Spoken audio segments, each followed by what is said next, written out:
علامہ اقبال، میں عرض کر چکا ہوں کہ ان کی ابتدائی تعلیم میں اور خاندانی پس منظر کے اندر مذہبی اثرات بڑے گہرے تھے۔ بہرحال انہوں نے ایم اے کیا ہے غالباً 1897 میں، اور اس وقت کا کچھ اقبال جو ہے اس وقت سے لے کر 1905 تک کا اقبال، ایک طرف تو اس میں بھی نیشنلزم تھا، ہندی نیشنلزم، یہ نوٹ کر لیجئے۔ چنانچہ اسی دور کا اس کا ترانہ ہے، سارے جہاں سے اچھا ہندوستان ہمارا۔ آج بھی جو ہندوستان کا ریڈیو ہے اور ہندوستان میں حکومت کے زیر اہتمام اس ترانے کی جو ہے وہ بڑی سرپرستی ہوتی ہے، بہت اس کو جو ہے نشر کیا جاتا ہے، سارے جہاں سے اچھا ہندوستان ہمارا، ہم بلبلیں ہیں اس کی، وہ گلستاں ہمارا۔ بلکہ اس زمانے میں ایک ایسا شعر بھی انہوں نے کہا ہے جس کی کہ پھر شدید ترین نفی بعد میں ان کے اشعار سے ہوئی ہے۔ انہوں نے ایک نیا شوالہ کے نام سے جو نظم لکھی کہ سچ کہہ دوں اے برہمن گر تو برا نہ مانے، تیرے صنم قدوں کے بت ہو گئے پرانے۔ اسی میں ایک شعر ہے کہ پتھر کی مورتوں میں سمجھا ہے تو خدا ہے، خاک وطن کا مجھ کو ہر ذرہ دیوتا ہے، خاک وطن کا مجھ کو ہر ذرہ دیوتا ہے۔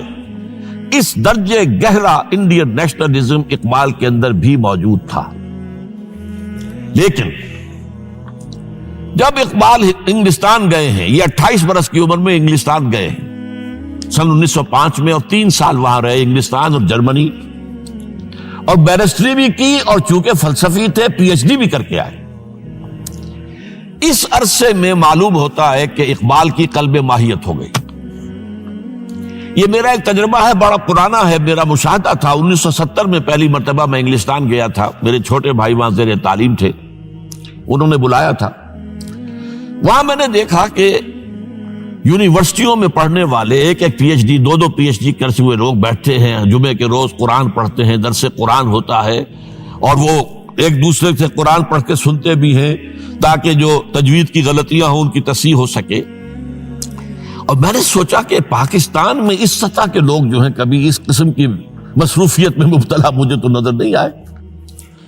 تو اس کا مجھے ایک اصل میں تجزیہ میرا یہ تھا کہ جن لوگوں کی بنیادی تربیت میں اور خاندانی اثرات میں مذہب کا ایلیمنٹ موجود ہوتا ہے، چاہے وہ ہندوستان میں رہتے ہوئے وہ زیادہ ظاہر نہ ہو، نمایاں نہ ہو، اس کے آثار سامنے نہ آئے، لیکن جب وہ ایک مخالف ماحول میں پہنچتے ہیں، اس مخالف ماحول میں ان کے اندر کا وہ چنگاری ان کی جو ہے وہ شعلہ بن کر بھڑکتی ہے۔ چنانچہ یہ معاملہ میں نے پھر بعد میں امریکہ میں بھی دیکھا، ہر جگہ دیکھا ہے کہ وہاں 2 نتیجے ہوتے ہیں، یا تو یہ کہ ایک آدمی ڈاؤن دی ڈرین گیا، تو وہاں کی تہذیب میں رگا گیا شراب اور یہ اور وہ اور رقص اور سب یہ ساری چیزیں آ گئی، اور یا پھر جو بچ گیا جس کے اندر دین کا کوئی حمیت کا شائبہ تھا، وہ پھر بھڑکتا ہے، پھر وہ ایکٹیوسٹ ہوتے ہیں، وہ کام کرتے ہیں۔ لہذا یہ معاملہ جو ہے علامہ اقبال کے ساتھ پیش آیا، اور خود انہوں نے کہا بھی ہے، مسلمان کو مسلمان کر دیا طوفان مغرب نے۔ وہاں سے جب یہ واپس آئے ہیں تو اب نوٹ کیجئے 1908 سے 1930 تک یہ جو 22 برس ہیں، علامہ اقبال نے کیا کیا نوٹ کیجئے، وہ آپ جانتے بھی ہیں، میں صرف گنوا رہا ہوں۔ اسلام کے نظام فکر اور فلسفہ اور حکمت کو بیان کیا، اپنی شاعری کے ذریعے سے بھی، اپنی نثر کے ذریعے سے بھی۔ قرآن کی ایک نہایت جدید اور بہت عمدہ تفسیر، اگرچہ تفسیر کے نام سے آپ کو کہیں تفسیر اقبال نہیں ملے گی، لیکن کلام اقبال خود تفسیر ہے، خود دعویٰ کرتا ہے کہ میرے پیغام میں سوائے قرآن کے اور کچھ نہیں ہے۔ گر دلم آئی نئے بے جوہرست، ورب حرفم غیر قرآن مزمرست، پردہ ناموس فکرم چاک کن، ای خیابہ راز خارم پاک کن۔ یہ مناجات بحضور سرور کائنات صلی اللہ علیہ وسلم، وہ کہتے ہیں کہ اے اللہ کے نبی، اللہ کے رسول، اگر میرے پیغام میں کہیں قرآن کے سوا کوئی شے شامل ہو گئی ہے میری شاعری میں، تو آپ میرے فکر کا پردہ چاک کر دیجیے۔ روز محشر خار و رسوا کن مرا، اور قیامت کے دن مجھے ذلیل و خوار کیجیے گا، اور بے نصیب از بوسہ پاک کن مرا، اور مجھے اپنی قدم بوسی سے محروم کر دیجیے گا. یہ بات کہہ رہا ہے، اس کا دعویٰ ہے، اس نے جو کچھ کہا قرآن سے کہا. اس کی شاعری جو ہے میرے نزدیک، اور میں نے تو اپنی جو سورسز گنوائی ہیں کہ میں نے جو قرآن مجید کا فکر یا سوچ جو بھی آپ اسے کہیں، جو تھوڑا بہت مجھے میسر ہوا ہے، ان میں نے 8 اشخاص کو نمایاں طور پر بیان کیا ہے. 4 یہ ہیں 2 کے جوڑے. 2 ابوین ہیں، ابو الکلام ابو العلا مودودی، ابو الکلام آزاد. 2 دکترین ہیں، ڈاکٹر اقبال، ڈاکٹر رفیع الدین. 2 شیخین ہیں، شیخ الہند مولانا محمود حسن، جن کا ترجمہ ہے قرآن مجید کا، اور اس پر حواشی ہے شیخ الاسلام شبیر احمد عثمانی کی. 2 ہی عین مولانا فراہی اور مولانا اصلاحی، جنہوں نے قرآن مجید کے مضامین کے اندر جو اندرونی نظم ہے اسے واضح کیا. علامہ اقبال میری ایک بہت بڑی سورس ہے، بلکہ سب سے زیادہ گہرا اثر مجھ پر جو ہے بچپن سے جو ہوا ہے وہ تو علامہ اقبال کا ہے. 5ویں جماعت کا طالب علم تھا جب ان کا یہ شعر میرے ذہن میں کہیں چپک کر رہ گیا ہے، جواب شکوہ کا: وہ زمانے میں معزز تھے مسلمان ہو کر، اور تم خار ہوئے تارک قرآن ہو کر. پھر علامہ اقبال نے مغربی فکر پر شدید تنقید کی، بہت بڑا ناقد، اور خاص طور پر مغربی تہذیب جو ہے اس کی نفی کی. یہ سارا کام کیا، اور اس سب سے بڑھ کر وہ تجدید ملت اسلامی کا علمبردار بن کر سامنے آیا. اس نے خوشخبری دی کہ دنیا میں اسلام کے غلبے کا دور آنے والا ہے. ملت اسلامیہ جو اس وقت دبی ہوئی ہے، پسی ہوئی ہے، پوری دنیا میں پامال ہے. آپ کو معلوم ہے کہ پہلی جنگ عظیم کے بعد کیا صورت ہو گئی تھی؟ سلطنت عثمانیہ کے جب دھجیاں بکھیر دی گئیں، اور کولونیل امپیریلزم جو ہے پورے عالم اسلام پر حکمران تھا، پورا عالم اسلام جو ہے محکوم. اگرچہ یہ دبے ہوئے ہیں، پسے ہوئے ہیں، گرے ہوئے، لیکن ان کا دوبارہ غلبہ ہوگا، یہ ابھریں گے. ملت اسلامیہ کی تجدید ہوگی، اسلام کی نشأت ثانیہ ہوگی. اسلام کے روشن مستقبل کے مبشر بن کر علامہ اقبال سامنے آئے. اور ایک اور جو بہت بڑا کام کیا وہ وہی وطنی قومیت کی شدید نفی، بلکہ شدید کا لفظ بھی کافی نہیں ہے، شدید ترین نفی کی ہے. اس لیے کہ اس وقت وطنی قومیت جو ہے اس وقت مسلمانوں کو اپنے اندر انگلف کرنے کے لیے پوری قوت کے ساتھ زور لگا رہی تھی. میں نے علامہ اقبال کے حوالے سے جو باتیں کی ہیں کہ احیاء فکر اسلامی اور تجدید ملت اسلامی، اس کے ساتھ ساتھ ہندوؤں میں کیا ہو رہا تھا اس دور میں، ان کے ہاں بھی ان کی مذہبی تجدید کا عمل بڑی شدت کے ساتھ شروع ہوا. اس میں بھی چند ناموں کا میں تذکرہ کرنا چاہوں گا. بنکم چٹرجی، اس نے بندے ماترم کا یہ جو ترانہ ہے آج بھی بھارت کے اندر مجبور کیا جا رہا ہے مسلمانوں کو بھی کہ وہ بھی اسکولوں کے اندر یہ ترانہ پڑھیں، اور ابھی مسلمان رجسٹ کر رہے ہیں. اس میں وہ زمین کی بندگی، بھارت ماتا ہم تیرے بندے ہیں. اور یہ جو ہے ہندو رینائسنس کا ایک بہت بڑا جو ہے یوں سمجھیے کہ علم بردار. پھر دوسری شخصیت سامنے آئی، راجہ رام موہن. یہ شخص بہت بڑا فاضل، بڑا عالم، 10 کے قریب زبانیں جو ہے ان کا ماہر، جس میں یورپینز بھی اور ایسٹرن بھی. پھر یہ کہ یہ مسلمانوں کا ہمدرد بن کر آیا. انگریز نے جب یہاں پر ان کے پادریوں نے تثلیث کی تلقین شروع کی ہے تو آئینہ توحید کے نام سے اس نے کتابچہ لکھا اس کی نفی کے لیے. اس حوالے سے یہ کچھ ایسی شخصیت بننے کی کوشش کر رہا تھا کہ مسلمان بھی اس کو قبول کریں. اور اس کے بعد پھر اس نے برہمو سماج کے نام سے ایک ادارہ قائم کیا. یہ وہی تھا کہ جو اس سے پہلے اکبر نے جو فلسفہ دیا تھا دین الہی، بھئی اللہ کا معاملہ کرو، صرف اللہ کو سب مانتے ہیں، صرف نام ہے مختلف ہے. کسی نے کوئی نام رکھ دیا، کوئی مہادیو کہتا ہے، کوئی کچھ کہتا ہے، کوئی گاڈ کہتا ہے، سب خدا کو تو سب مانتے ہیں. یہ جو رسالت کا معاملہ ہے اور شریعت کا معاملہ ہے، یہ فساد کی جڑ ہے. رسالت کی بنیاد پر شریعتیں مختلف، عبادتیں مختلف، ذرا اس کو پیچھے ڈالو. تو دین اکبری یا دین الہی اس کا نام تھا. اس کے اندر بھی در حقیقت کوشش یہ تھی کہ تمام مذاہب کو ایک ہاون دستے میں ڈال کے اور اس کو کوٹ کے اور چھان پیس کے ایک صفوف بنا کر ایک کامن مذہب ہندوستان کا وجود میں لایا جائے. بہرحال اس وقت اللہ تعالیٰ نے کھڑا کیا ہے حضرت مجدد الفسانی رحمۃ اللہ علیہ کو کہ جنہوں نے اس فتنے کی سرکوبی کی. اس نے بھی مجلس ازدی کے نام سے ایسا ہی ادارہ شروع کیا، اور یہ گویا کہ ٹھنڈی چھری کے مانند، اس لیے کہ اسلام کا دار و مدار تو رسالت پر ہے. بقول اقبال بمصطفیٰ برسا خویش را کے دی ہماؤست، اگر بہو نہ رسیدی تمام بولا بیست. اسلام کا تو سارا معاملہ، دین جو ہے اس کا سارا جو مدار دار و مدار ہے وہ رسالت پر ہے، نبوت پر ہے، اسی پر شریعت کا سارا دار و مدار ہے. رسالت سے کاٹ دیجئے، حدیث سے کاٹ دیجئے، سنت سے کاٹ دیجئے، تو پھر قرآن کو پھر موم کی ناک بنا کر جو چاہیں آپ تعبیر کر لیں، جو چاہیں تشریح کر لیں، جدھر چاہیں اسے موم کی ناک کی طرح بوڑ کر لے جائیں. بہرحال اس معاملے میں بھی پھر ایک تیسری تحریک جو شروع ہوئی وہ بہت ملیٹنٹ تھی، آریہ سماج، دیانند سرسوتی نے. یہ ملیٹنٹ تھی اور بڑی اس کی جو ہے پذیرائی ہوئی ہندو معاشرے میں. انہوں نے کھل کر یہ کہا کہ ہندوستان صرف ہندوؤں کا ملک ہے، یہاں مسلمانوں کے لیے کوئی جگہ نہیں، لہذا یا ہندو ہو جائیں مسلمان اور یا پھر یہاں سے ہجرت کر جائیں. کھل کر آریہ سماج، اسی کے تحت پھر مہاسبھا بنی، اسی کے تحت آر ایس ایس، انتہائی ملیٹنٹ آرگنائزیشن جو ہے ہندوؤں کی، یہ سب جو ہے دیانند سرسوتی کا. یہ اسی طریقے سے پھر شدھی کی تحریک شروع ہو چکی تھی، ریکلیم کرو مسلمانوں کو. یہ ہم ہی میں سے تھے، ان کے آباء و اجداد کہیں جو ہے مسلمان ہو گئے، انہیں واپس لو.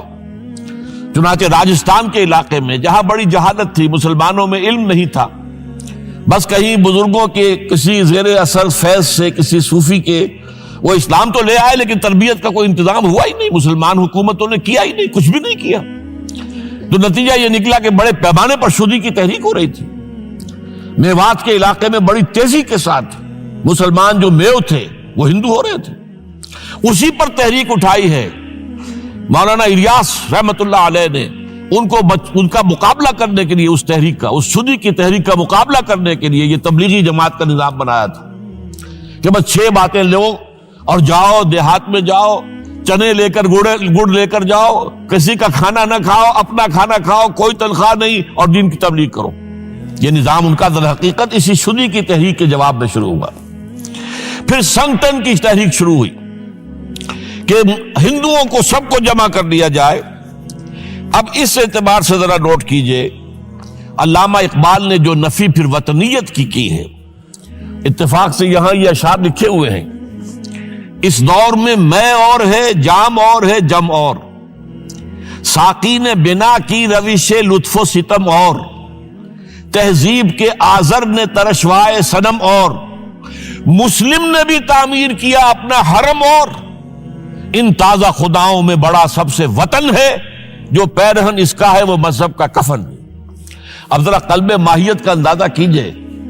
وہی شخص جو کہہ رہا تھا کہ خاک وطن کا مجھ کو ہر ذرہ دیوتا ہے، وہ آج اس وطن کو ایک سب سے بڑا بت قرار دے کر اور اس کا قلع قمع کرنے کے لیے کس قدر زوردار الفاظ جو ہے. اور یہی دوسری طرف یہ بت کہ تراشیدہ تہذیب نوی ہے.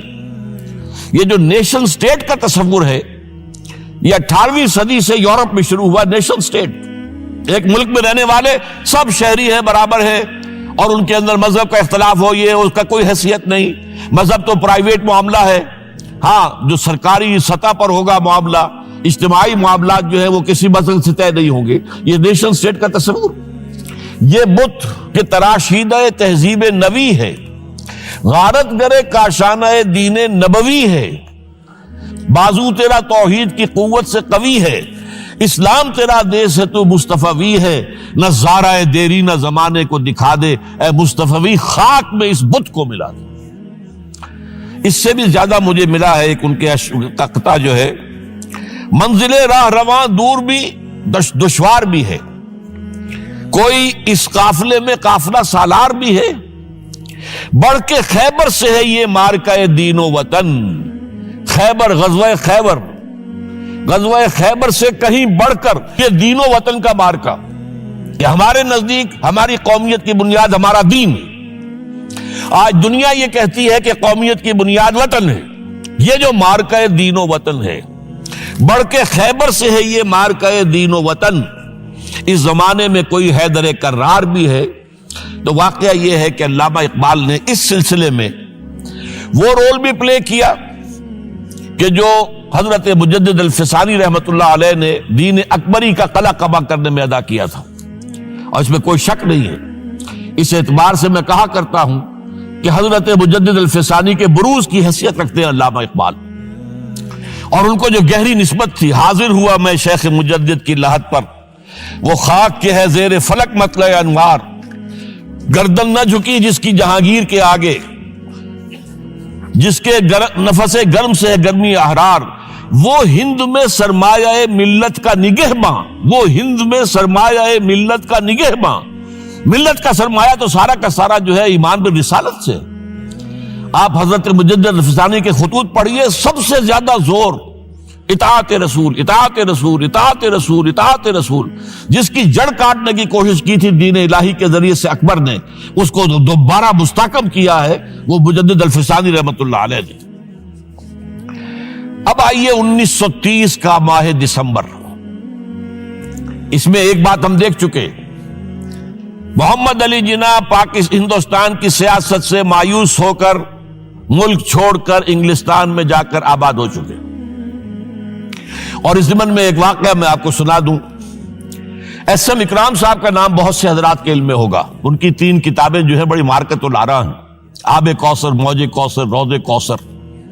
ادارہ ثقافت اسلامیہ کے ڈائریکٹر رہے بہت عرصے تک، بہت پڑھے لکھے آدمی تھے۔ وہ آکسفورڈ میں پڑھتے تھے اس زمانے میں۔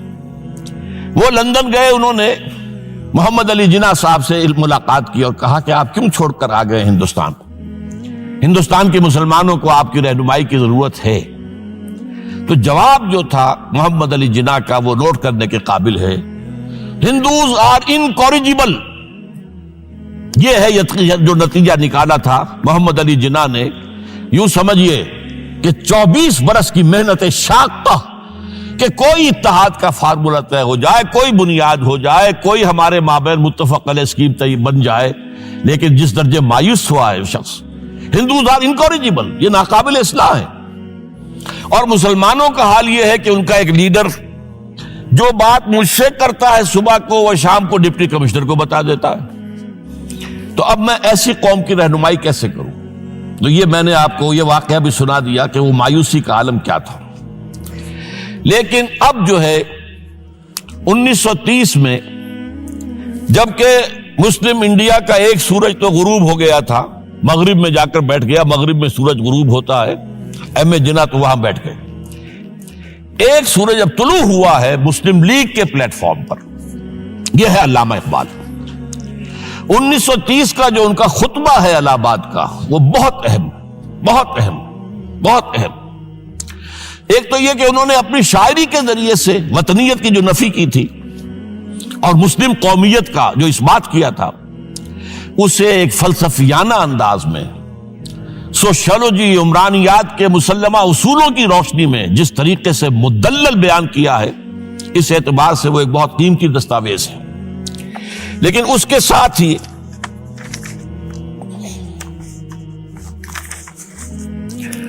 انہوں نے ایک تجویز پیش کی، وہ اور یوں بھی کہیے کہ ایک پیشن گوئی کی۔ وہ پیشن گوئی یہ تھی کہ ہندوستان کے شمال مغرب میں ایک مسلمان ریاست قائم ہوگی، اور پھر یہ بھی کہا میں مطالبہ کرتا ہوں کہ وہ قائم ہو۔ البتہ اس میں بعض لوگ جو ہیں اس پر یہ تنقید کرتے ہیں کہ علامہ اقبال نے تو یہ کہا تھا I would like to see the Punjab, the Northwest Frontier Province, Sindh and Balochistan amalgamated into a single state. Self-government within the British Empire or without the British Empire. The formation of a consolidated Northwest Indian Muslim state appears to me to be the final destiny of the Muslims, at least of Northwest India. اس پہ اعتراض یہ کیا جاتا ہے کہ علامہ اقبال نے تو ہندوستان کے اندر برطانیہ کے حکومت کے اندر کے لیے تجویز دی تھی، لیکن یہ بات غلط ہے۔ اصل میں نوٹ یہ کیجئے کہ 1930 تک تو اس کا کوئی امکان ہی نظر نہیں آتا تھا کہ انگریز ہندوستان چھوڑ کے چلا جائے گا۔ تو اس وقت کے لیے ان کی تجویز یہ تھی کہ ہندوستان میں ایک صوبہ بنا دیا جائے، یہ آج کا پاکستان، یا یوں سمجھیے کہ جو کچھ عرصے پہلے 1 یونٹ بنا تھا، برٹش انڈیا میں بھی یہ 1 یونٹ کی حیثیت سے ایک سٹیٹ بن جائے، تاکہ اس علاقے میں مسلمانوں کے اندر جو کچھ قومیتی کچھ تھوڑا تھوڑا فرق ہے، کلچر کا فرق ہے، کچھ ان طرح کی چیزیں، زبانوں کا فرق ہے، تو یہ جو ہے مل جل کر ان کے اندر ایک قوم کا تصور جو ہے باقاعدہ پیدا ہو جائے۔ اسی لیے وہ کہتے ہیں I demand the formation of a consolidated Muslim state in the best interest of India and Islam۔ اب اس میں وہ بات یہ کہتے ہیں کہ for Islam it will be an opportunity to rid itself of the stamp that Arabian imperialism was forced to give it, to mobilize its laws, its education, its culture, and to bring them into closer contact with its own original spirit and with the spirit of the modern time۔ وہ کہتے ہیں کہ اگر ایسا ہو گیا، ایک تو یہ کہ ڈیسٹنی ہے، ہوگا، رہے گا، شمال مغربی ہند کے اندر ایک مسلمان ریاست قائم ہو کر رہے گی۔ اب یہ پروفیسی بھی تھی، پیشن گوئی، اور یہ بھی کہ میں مطالبہ کرتا ہوں، ایک تجویز بھی تھی، لیکن اس کا جو اصل عنصر ہے، جو میرے نزدیک جو انقلابی حصہ ہے، جہاں تک ہندوستان کی جو تقسیم کا معاملہ ہے، یہ اور بھی بہت سے لوگوں کی طرف سے یہ باتیں آتی رہی تھی۔ میرے پاس یہاں پہ 14 نام لکھے ہوئے ہیں جنہوں نے ہندوستان کی تقسیم کا تذکرہ کیا، لیکن جس انداز میں، جس پلیٹ فارم پر آل انڈیا مسلم لیگ کا جو اینول سیشن ہے اور اس میں صدر کی حیثیت سے خطبہ دے رہا ایک شخص، تو یہ حیثیت جو ہے یہ بہت نمایاں، اور اس میں جس انداز میں بات کہی گئی ہے اس میں جو ایک پازیٹیو عنصر ہے۔ اگر ایسا ہو گیا، ایک نارتھ ویسٹ آف انڈیا میں مسلمان ریاست قائم ہو گئی، تو ہمیں ایک موقع مل جائے گا کہ عرب امپیریلزم، اب نوٹ کیجئے، عرب امپیریلزم سے مراد کیا ہے؟ عربوں کا دور ملوکیت۔ اس سے پہلا کیا تھا؟ خلافت، خلافت راشدہ، اصل اسلام۔ دور بنو امیہ تو اصل اسلام نہیں تھا، حکومتی سطح پر تو بالکل اسلام نہیں تھا۔ وہی دور ہے جس میں کہ سانحہ کربلا ہوا ہے، واقعہ ہرہ ہوا ہے، ظلم کی انتہا ہوئی ہے، سینکڑوں تابعین کو حجاج ابن یوسف نے شہید کیا ہے۔ اس کو حدیث کے اندر بھی کہا گیا ہے ملکن اعظم، کاٹ کھانے والی ملوکیت۔ اس کے بعد جو ہے دور آیا ہے بنو عباس کا، وہ محل بنے ہیں شاندار، جو ہے جو بھی بادشاہوں کے ہاں ہوتا تھا وہ سارا کا سارا معاملہ آیا ہے۔ تو اب دنیا اسلام کو ان کے آئینے میں دیکھتی ہے، وہ سمجھتی ہے یہ اسلام ہے، لہذا اس میں تو کوئی شے ایسی نہیں ہے جو اٹریکٹ کر سکے، جو کسی قوم کو اسلام کی طرف جو ہے وہ کھینچ سکے۔ تو یہ جو امپریشن ہے جو کہ اس دور ملوک کی عرب امپیریلزم کا لفظ استعمال کیا ہے، اسلام کے چہرے پر جو بدنما داغ اور دھبے آ گئے ہیں، انہیں ہٹا کر وہ جس کی اوریجنل پیورٹی ہے، اور ظاہر بات ہے کہ دور ملوکیت سے پہلے خلافت راشدہ، تو گویا کہ اس میں اگرچہ نام خلافت راشدہ کا نہیں لیا گیا ہے، لیکن یہ ہے کہ بات مراد وہی ہے، لیکن اور اس میں بھی جو بڑی حکیمانہ بات ہے کہ ہم اس کو bring them into closer contact with its old original spirit، جو اصل اسلام کی اصل روح ہے، and with the spirit of the modern times، اس زمانے کے جو تقاضے ہیں ان کے مطابق اجتہاد کے دروازے کو کھول کر، اور ہم ایک ایسا نظام جو ہے وہ یہاں پر قائم کریں۔ یہ ہے وہ چیز کہ جس نے تحریک مسلم لیگ کے اندر ایک مثبت جذبہ، یہ نوٹ کر لیجئے میرے الفاظ، 1906 سے لے کر 1930 تک تحریک مسلم لیگ صرف ایک منفی موٹیو پر چل رہی تھی، منفی، نیگیٹو، خوف، ہندو کا خوف، ہندو دبا لے گا، ہندو ایکسپلائٹ کرے گا، ہندو معاشی طور پر بھی، تہذیبی طور پر بھی، ثقافتی طور پر بھی، مذہبی طور پر بھی شدی کی تحریک چل رہی ہے، ہمیں راستہ دکھایا جا رہا ہے، ہندوستان چھوڑ دو اور بھاگ جاؤ، چلے جاؤ۔ یہ سارا خوف کا عنصر تھا، اور اس میں تحفظات تلاش کرنے، کوئی ایسی یقین دہانیاں کہ وہ مسلمانوں کے حالات بہتر ہو جائیں، اس کے علاوہ کوئی اور موٹیو نہیں تھا، یہ منفی موٹیو تھا۔ اور اس کی وجہ ساتھ ہی یہ ہے کہ مسلم لیگ اس وقت تک کوئی عوامی جماعت تھی ہی نہیں، بلکہ کچھ خواص، جو اونچے لوگ، نوابوں اور نوابزادوں اور ان ایسے لوگوں کی جو ہے یہ ایک جماعت تھی۔ لیکن 37 میں جو یہ انجیکشن لگا ہے یہ پازیٹیو ہے۔ اس کی مثال میں دیا کرتا ہوں کہ کوئی مریض پڑا ہوا اپنے بیڈ پر اور گلوکوز کی بوتل لگی ہوئی ہے اور ایک ٹیوب چل رہی ہے، تو اس کے اندر ہی کوئی اب انجیکشن لگانا ہے تو اس ٹیوب میں لگا دیتے ہیں، ایسا نہ ہو کہ کوئی اور پرک دینی پڑے مریض کو اور اسے تکلیف ہو۔ تو گویا کہ مسلم لیگ کا جو بھی وہ ایک نظام تھا اس میں ایک انجیکشن لگایا ہے علامہ اقبال نے 1930 کے خطبے میں۔ اگلی بات، اس کے بعد یہی انجیکشن علامہ اقبال نے لندن میں مسٹر محمد علی جناح کے ذہن و فکر میں لگایا ہے۔ اس کا واقعہ کیا ہے؟ 3 گول میز کانفرنسیں ہوئی تھی، پہلی اور دوسری میں محمد علی جناح بھی شریک تھے، تیسری 1932 میں ہوئی، اب وہ شریک نہیں ہوئے، اس لیے کہ وہ سیاست چھوڑ چکے تھے، وہ تو سیاست کو خیر بات کہہ کر اب پریکٹس کر رہے تھے، لیکن علامہ اقبال اس میں گئے تھے، وہاں موقع ملا، قریبی ملاقاتیں ہوئیں، گفتگویں ہوئیں، اور ان ملاقاتوں کے نتیجے میں یہی انجیکشن علامہ اقبال نے محمد علی جناح کے ذہن اور فکر کے اندر لگایا ہے کہ بات کرو اسلام کے احیاء کی، وہ چیز کہ جو مسلمانوں کے جذبات کے اندر گرمی پیدا کرے، حرارت پیدا کرے۔ اس حوالے سے یہ جو انجیکشن لگایا گیا ہے، اسی سے پھر یہ کہ ان کے مزاج کے اندر ایک تبدیلی آئی۔ کچھ اور لوگوں نے بھی انہیں کہا ہوا تھا، لیکن یہ کہ خاص طور پر یہ بات اقبال کی تھی، جس کی اپنی ایک حیثیت تھی۔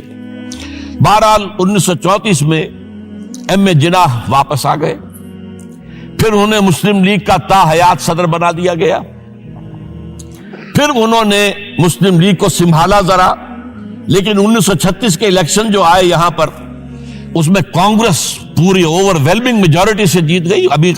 ابھی محمد علی جناح کو موقع ملا ہی نہیں تھا کہ ابھی مسلم لیگ کو سنبھال سکتے، اور ان جو وزارتیں بنی تھیں اس دور میں کانگریس کی، انہوں نے جو سلوک مسلمانوں کے ساتھ کیا، جو مظالم ڈھائے، جو انہیں دبایا اور ان کے حقوق کو پامال کیا، اس سے وہ نیگیٹو جو ایک موٹیو تھا وہ بھی اور قوی ہو گیا۔ اور اس کے بعد پھر محمد علی جناح نے 1937 سے لے کر 1947 تک، ایک لفظ میں استعمال کر رہا ہوں کہ آپ گھبرا نہ جائیں، 1937 سے 1947 تک اسلام کی قوالی گائی، پورے 10 برس اسلام اسلام اسلام اسلام، ہمیں اسلام چاہیے، اسلامی تہذیب ہم چاہتے ہیں، اسلامی قانون ہم چاہتے ہیں، ہمارے قوانین اور ہیں، ہمارا مذہب نہیں ہے، وہ دین ہے، وہ زندگی کے تمام معاملات پر۔ یہ جو ہے میں قوالی اس لیے کہہ رہا ہوں کہ قوالی میں تکرار ہوتی ہے، جس تکرار کے ساتھ یہ اب اس موقع پر آ کر محمد علی جناح قائد اعظم بن گئے۔ مسلمانوں کے دلوں کی بات، اقبال نے جو ولولہ پیدا کر دیا تھا، ایک ولولہ تازہ دیا میں نے دلوں کو، لاہور سے تا خاک بخارا اور سمرقند، وہ جو ولولہ تھا، جو غلغلہ تھا، اب محمد علی جناح کی زبان سے جب وہ بات آئی ہے تو یہ مسلمانوں کے دل کی آواز تھی، ان کی روح کی پکار تھی۔ لہذا اب مسلم لیگ ایک عوامی جماعت بنی اور محمد علی جناح اب قائد اعظم قرار پائے۔ اب اس معاملے میں چاہتا ہوں ذرا، کیونکہ یہ بات نئی سی ہوگی، میرے اس تجزیے کے روح سے نظریہ پاکستان اسلام اور اسلام کا احیاء خلافت راشدہ کے مفہوم میں، اور اس کا خالق اقبال ہے، اس میں کوئی شک نہیں، قائد اعظم تک بھی یہ بات پہنچانے والا اقبال ہے، اور پھر اسی پر قائد اعظم نے عمل کیا ہے۔ تو اس چیز کو بہت سے لوگ جو ہیں آسانی کے ساتھ تسلیم نہیں کریں گے، لیکن میں یہ چاہتا ہوں کہ خود قائد اعظم نے علامہ اقبال کے بارے میں جو کچھ کہا ہے اس کی 2 کوٹیشنز آپ کے سامنے رکھ دوں۔ کلکتہ 21 اپریل 1938 کو علامہ اقبال کا انتقال ہوا۔ اس وقت کلکتہ میں ایک بہت بڑا جلسہ ہو رہا تھا فلسطین کے مسئلے پر غور کرنے کے لیے، قائد اعظم اس کے چیف مقرر تھے۔ اب یہ خبر پڑھیے، A mammoth public meeting of the Muslims of Calcutta was held on the football ground on 21st April to consider the Palestine problem. But it was converted into a condolence meeting to mourn the death of Allama Iqbal. Mr. M. A. Jinnah said that the sorrowful news of the death of Dr. Sir Muhammad Iqbal had plunged the world of Islam in gloom and mourning. Sir Muhammad Iqbal was undoubtedly one of the greatest poets, philosophers and seers of humanity of all times.